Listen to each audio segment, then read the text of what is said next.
Hey, hello everyone. I welcome you to Arc Genesis. So now today is the fifth session regarding the general knowledge which we have started recently. तो आज का जो topic है discuss कर लेते हैं आज के 10 new questions. The first question is the minimum crashing strength of A building stone is 120, 100, 80, 150.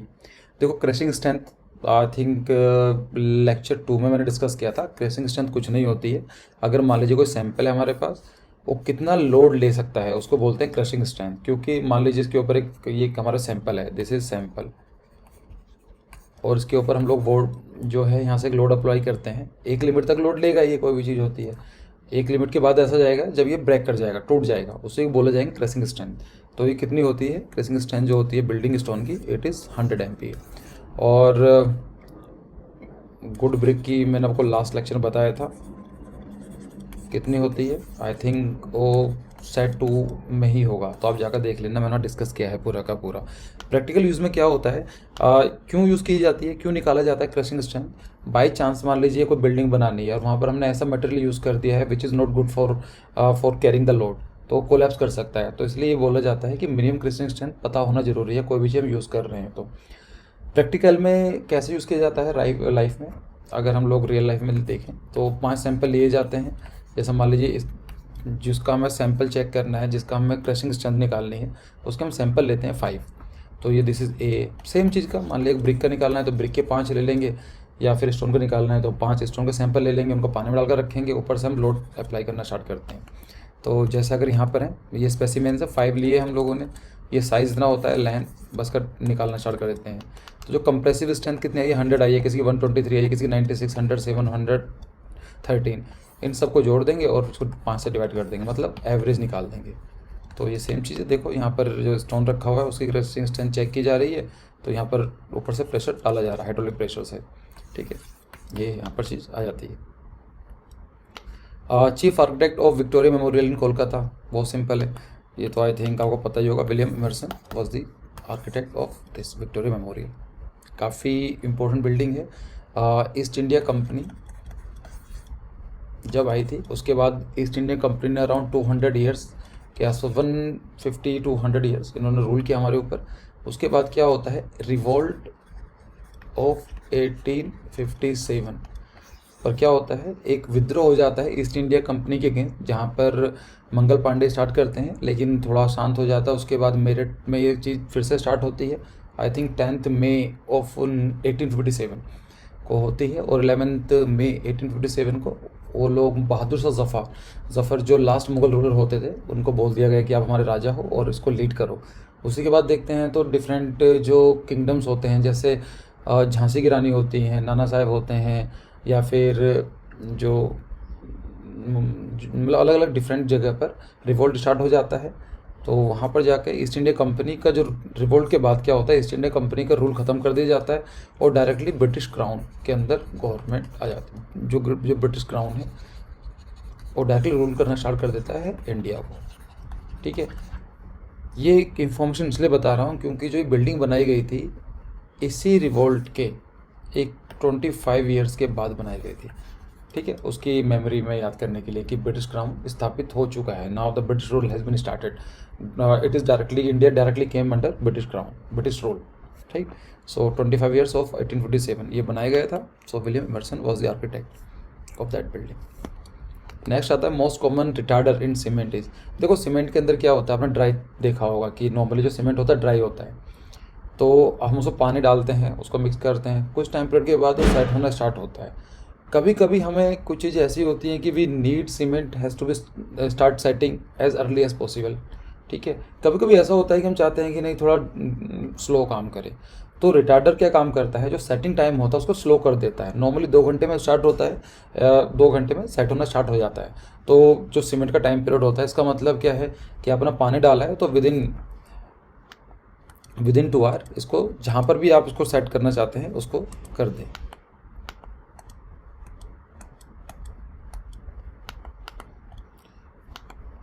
Okay, तो अगर हम चाहते हैं 2 घंटे से ज़्यादा टाइम ले, कोई टाइम लगता है बनाने में, तो we are going to use retarder. और अगर हम चाहते हैं कि 2 घंटे से जल्दी काम स्टार्ट हो जाए, 15 मिनट, 30 मिनट, 40 मिनट जल्दी हो जाए, तो कैटलिस्ट हम यूज़ करते हैं. जैसे यहाँ पर है cement retarder, cement retarders control the time when a slurry will set hard. जो एक तरह से जो स्लरी टाइप का जो सामान होता है, जो सीमेंट होता है, वो हार्ड होना कब स्टार्ट कर देगा, कंट्रोल करता है। कीप द स्लरी विसियस and pumpable in expected valve temperature and for the amount of time required to the place to slurry. Retarder decrease the rate of cement hydration। और उसको जो सूखने का जो टाइम होता है, उसको हार्ड होने का टाइम होता है, उसको स्लो कर देते हैं, ठीक है। और जो एक्सीलेटर होते हैं उसको बढ़ा देते हैं, सिंपल सी है। चलो नेक्स्ट क्वेश्चन है, the soil transported by wind is called. देखो दो तरह की फोर्स लगती है हमारी अर्थ पर, दिस इज अवर अर्थ। जो अंदर से फोर्स लगती है फ्रॉम इनसाइड, उसको बोलते हैं एंडोजेनेटिक, एंडोजेनेटिक।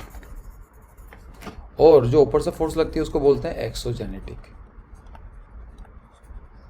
मतलब क्या है, हमारी अर्थ के अंदर कई सारी लेयर्स होती हैं, क्रस्ट होती है, लिथोस्फेयर होता है, स्टेनोस्फेयर होता है, पोरोस्फेयर होता है, कई सारी चीज़ें होती हैं।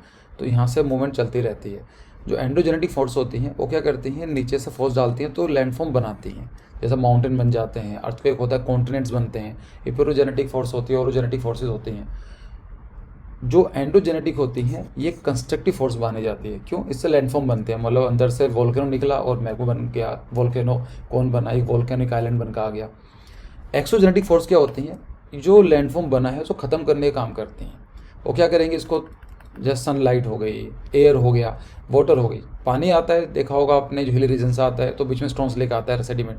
क्या कर रहा है वो, जो ये माउंटेन बना है उसको काट काट कर उसको बिल्कुल, वो चाहता है कि बिल्कुल ये एक इक्विलिब्रियम स्टेट पर पहुंच जाए, ठीक है।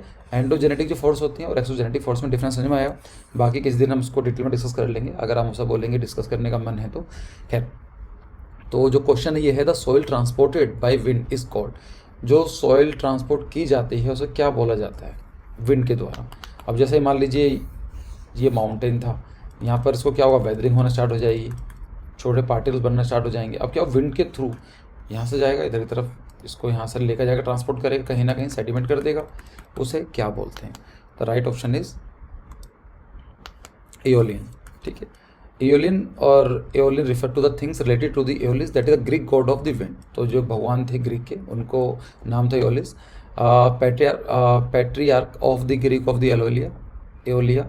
स्पेसिफिक आइटम इंक्लूड एओलियन, ठीक है। तो जो आती है विंड के थ्रू ये चीज़ आती है। जैसे आप यहाँ पर देखते हैं, इसका एक गुड एग्जाम्पल होता है सैंड ड्यून।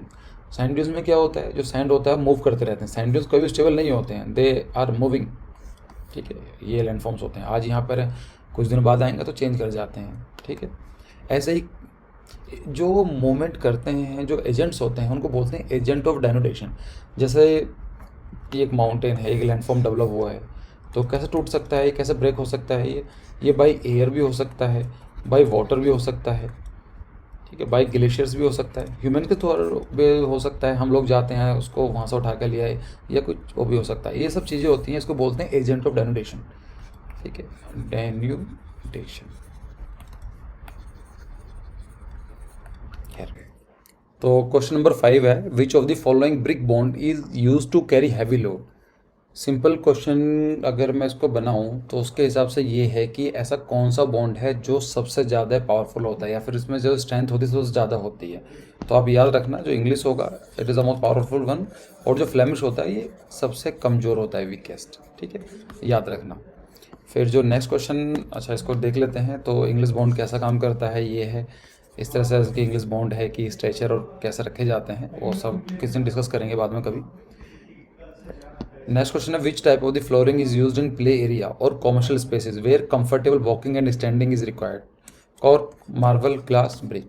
देखो ऐसे क्वेश्चंस होते हैं, ये एप्लीकेशन बेस्ड क्वेश्चंस होते हैं जहाँ पर अपना माइंड यूज़ करना पड़ेगा आपको। अगर ये बताया गया है कि कंफर्टेबल वॉकिंग होनी चाहिए, प्ले एरियाज़ होने चाहिए जहाँ पर हम खेल सकें, या कॉमर्शियल स्पेसेस वाला होना चाहिए, तो ये तो क्लियर है कि अगर हम लोग ग्लास तो यूज़ नहीं कर सकते हैं, जहाँ प्ले ग्राउंड और टूट जाएगा, चोट लग सकती है। ब्रिक यूज़ नहीं कर सकते हैं, अगर कोई बंदा गिरता है तो एकदम उसको ज़्यादा इंजरी हो सकती है। मार्बल भी एक तरह से कोई पॉइंट लगता नहीं है, तो जो कॉर्क होता है उसको यूज़ किया जाता है। Architecture is application based discipline, तो यहाँ पर सब कुछ आपको जो प्रैक्टिकलिटी है उसके हिसाब से ही काम करना होता है। तो ये इस तरह का होता है, जिसमें छोटे बच्चे होते हैं या फिर कुछ भी, उनको गिर भी जाएँ तो चोट उनको ना लगे।